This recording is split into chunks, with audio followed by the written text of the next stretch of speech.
my name is Kira. Today I'm going to be showing you how to change the cursor style for your web page with HTML and CSS. We already have the backbone, so we have the document type, the language it's going to be in, and the start of the head. So we're going to move on to the meta tag, and what the meta tag does is that it really just formats and tells the program which character set a website is written with. So we have that down. Then we're going to move on to style. And with this specific code, we have style type, and it's going to be in text /CSS. Now we move on to having this star symbol. And the star symbol just tells the code that it's going to apply to the entire website, not just a specific element or a specific page.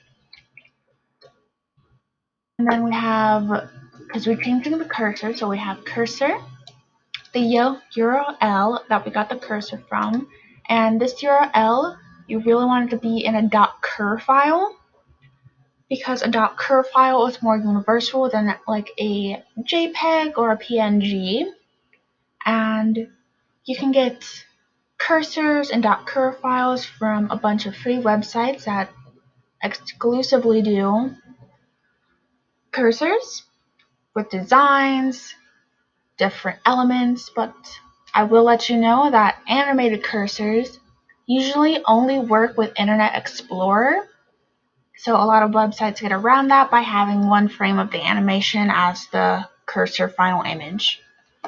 And the image site that I used was Cursors for You. It's a very old website.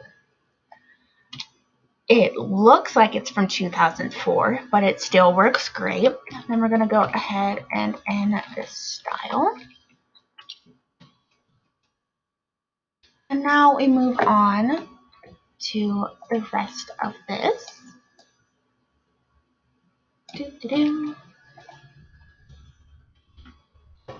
Now we have the aspect part. This is going to be the actual URL from the website that you got your cursor image from, the specific page. And then we're going to have a blank target.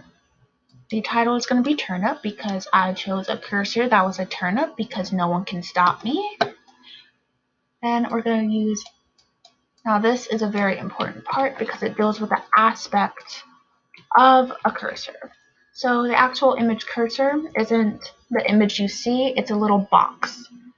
And in that box you have to define where the borders are, where the aspects are, so you can have a usable clickable cursor. If you don't specify where, because this part is talking about where the cursor click is going to be, it could be in the middle, it could be on whichever point on the Y or X axis. So you want to make sure that it's in a place where it makes sense for that image and for the user, because if the cursor is very weird, the click is like somewhere off, it's going to be very difficult to use, and the user is less likely to come back to your website, because if you can't use a cursor, you probably don't want to see what the rest of the website is about. Then we're going to close this off. Close off the head portion.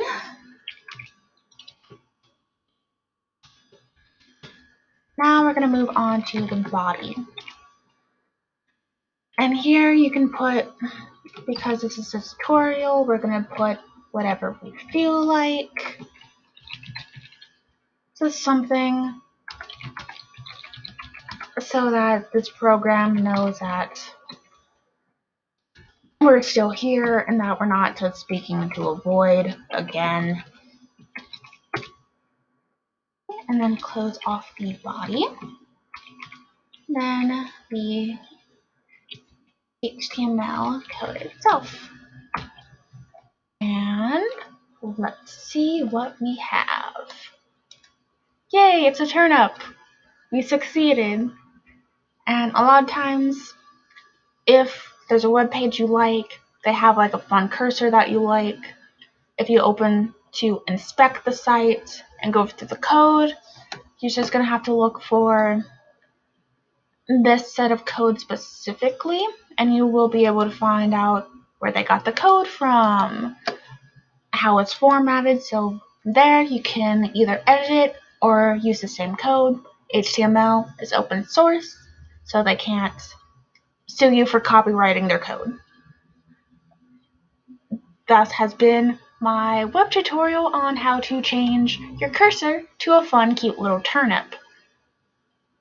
Have a lovely